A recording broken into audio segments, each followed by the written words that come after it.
इस अद्भुत और भावनात्मक कथा में कैलाश पर फिर से एक नई शुरुआत होने जा रही है, जहां शिव और शक्ति का परिवार प्रेम, कर्तव्य, क्रोध और न्याय के अनेक आयामों से गुजरता है।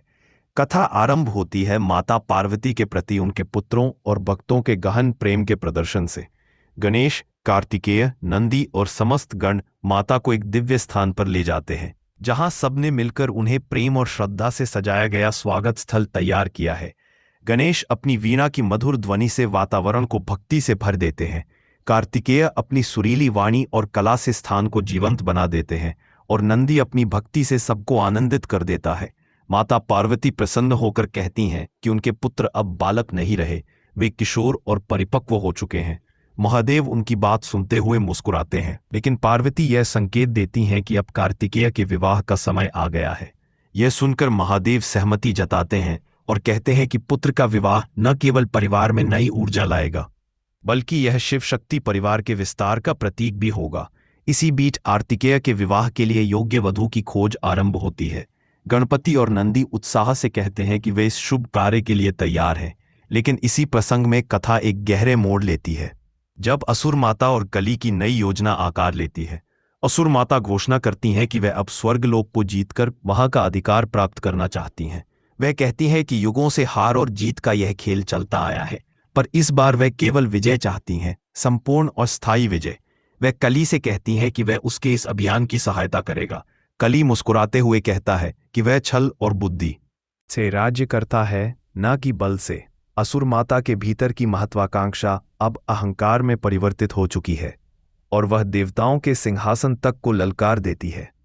इंद्रदेव जब इस आक्रमण की सूचना पाते हैं तो वह क्रोधित हो उठते हैं। वह कहते हैं कि उनके इंद्रासन पर प्रहार करना त्रिदेवों के अपमान के समान है। इंद्रदेव अपनी दिव्य शक्ति वज्र की ओर हाथ बढ़ाते हैं, लेकिन तब तक असुर माता और कली उन्हें शक्तिहीन कर चुके होते हैं। उनका वज्र उनसे छीन लिया गया है। तभी कथा का नया अध्याय खुलता है। पार्वती यह देखती हैं कि असुरों का बल बढ़ता जा रहा है, और अब संतुलन स्थापित करने के लिए उन्हें कुछ करना ही होगा। माता पार्वती देवशिल्पी विश्वकर्मा को बुलाती हैं और कहती हैं कि वह शिव शक्ति परिवार के लिए एक नया भवन बनवाना चाहती हैं। वह कहती हैं, कैलाश हमारा घर अवश्य है, पर अब मैं चाहती हूं कि 4 दीवारों के बीच हमारा पारिवारिक प्रेम बस सके। विश्वकर्मा विनम्रता से कहते हैं कि कैलाश स्वयं एक मंदिर है, पर माता पार्वती के आग्रह पर वह निर्माण का कार्य स्वीकार कर लेते हैं। वह कहती हैं कि यह भवन उनके संपूर्ण परिवार का होगा, शिव, पार्वती, गणेश, कार्तिकेय और भावी पुत्रवधू का। किंतु इसी समय स्वर्गलोक में हलचल मच जाती है।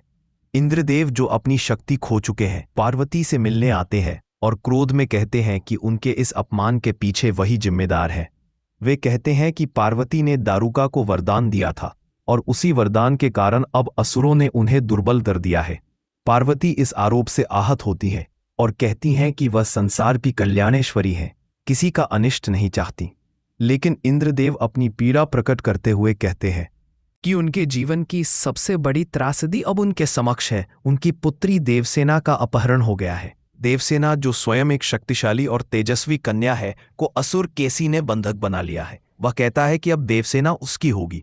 कार्तिकेय यह सुनते ही क्रोध में भर जाते हैं और प्रतिज्ञा लेते हैं कि जब तक देवसेना को मुक्त नहीं करा लेंगे, तब तक कैलाश नहीं लौटेंगे। वह कहते हैं कि एक शिवपुत्र अपने वचन को सदैव निभाता है, और वह इंद्रदेव को वचन देते हैं कि वह देवसेना को हर हाल में वापस लाएंगे। देवसेना की पीड़ा के दृश्य में उसकी करुण पुकार गूंजती है, पिताश्री मुझे बचाइए, और इंद्रदेव की आंखों से आंसू बहते हैं।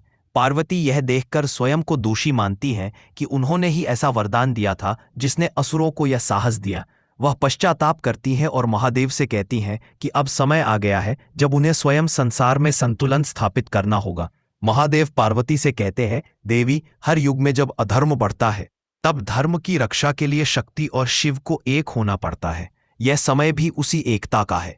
इसके साथ ही वह कार्तिकेय को आशीर्वाद देते हैं और कहते हैं कि उनका मार्ग कठिन होगा, लेकिन सत्य और न्याय सदैव उनके साथ रहेगा। इस बीच कैलाश में गणेश और नंदी माता पार्वती को सांत्वना देने का प्रयास करते हैं। गणेश कहते हैं, माता, एक नदी जब सागर में मिलती है तो अपने जल को त्याग देती है, पर उसी त्याग से सागर भरता है। यही जीवन का सत्य है। त्याग ही सृष्टि की निरंतरता का आधार है। पार्वती गणेश के इस ज्ञान से प्रभावित होती हैं और अपनी व्यथा को संयम में बदल देती हैं। उधर स्वर्गलोक में कली अपनी चालें चल रहा है। वह असुर माता से कहता है कि देवताओं का सबसे बड़ा बल उनका विश्वास है और यदि वही टूट जाए तो उनका अस्तित्व डगमगा जाएगा। वह इंद्रासन पर कब्जा करने की योजना बनाता है और कहता है कि जब तक देवता एक नहीं होंगे वह विजयी रहेगा। असुर माता कहती हैं, इस बार मैं न हारूंगी न रुकूंगी, क्योंकि स्वर्ग की गद्दी ही मेरी नियति है। कथा के दूसरे छोर पर विश्वकर्मा कैलाश में शिवशक्ति के नए ग्रह का निर्माण कर रहे हैं। वह कहते हैं कि यह घर केवल पत्थरों से नहीं बल्कि प्रेम, त्याग और भक्ति की नींव पर बनेगा। पार्वती कहती हैं कि यह घर शिव को उपहार स्वरूप समर्पित होगा, मेरे स्वामी के लिए मेरी भक्ति का प्रतीक। परंतु इस भक्ति के बीच इंद्रदेव का क्रोध फिर भड़क उठता है। वह कहते हैं, मैं अब देव नहीं, एक पिता हूं, और जो पिता अपनी पुत्री को खो देता है वह देवत्व खो देता है। महादेव शांत भाव से कहते हैं कि हर कर्म का फल समय देता है और इस घटना के पीछे भी कोई बड़ा कारण छिपा है। वह शनि देव को बुलाते हैं और कहते हैं, आप न्याय के अधिपति हैं, आप ही निर्णय करें कि कौन दोषी है। शनिदेव कहते हैं कि कर्म ही सबसे बड़ा धर्म है और जिसके कर्म अधर्म में बदल जाएं, उसे उसका फल अवश्य भोगना होता है। महादेव कहते हैं कि यदि यह निर्णय उचित नहीं लगा तो वह स्वयं दंड भुगत देंगे। यह न्याय का वह क्षण है जब देवता भी अपने कर्मों के लिए उत्तरदायी बन जाते हैं। कथा के अंत में कार्तिकेय देवसेना की खोज में प्रस्थान करते हैं। वह कहते हैं, त्याग केवल किसी वस्तु को छोड़ना नहीं बल्कि अपने अहंकार, अपनी आसक्ति और अपने अधूरेपन को त्यागना है। पार्वती आशीर्वाद देती है और कहती हैं, देवसेना की रक्षा उसके पिता से पहले उसके स्वामी करेगा। यह संवाद इस अध्याय का सबसे भावनात्मक क्षण बन जाता है, जहां एक माता अपने पुत्र में ईश्वर का अंश देखती है। इस प्रकार यह पूरा अध्याय प्रेम, कर्तव्य, त्याग और न्याय के अनंत सूत्रों को जोड़ता है। एक ओर माता पार्वती का मातृत्व और पश्चाताप है तो दूसरी ओर महादेव का धैर्य और न्याय का स्वरूप। एक ओर कार्तिकेय का साहस है तो दूसरी ओर गणेश का ज्ञान। एक ओर इंद्रदेव का क्रोध है तो दूसरी ओर देवसेना की पीड़ा। और इस सब के मध्य संसार फिर से सीखता है कि सहानुभूति और संयम ही वह धर्म है जो मानवता को जीवित रखता है, तो त्यागना है। पार्वती आशीर्वाद देती है और कहती हैं, देवसेना की रक्षा उसके पिता से पहले उसके स्वामी करेगा। यह संवाद इस अध्याय का सबसे भावनात्मक क्षण बन जाता है, जहां एक माता अपने पुत्र में ईश्वर का अंश देखती है। इस प्रकार यह पूरा अध्याय प्रेम, कर्तव्य, त्याग और न्याय के अनंत सूत्रों को जोड़ता है।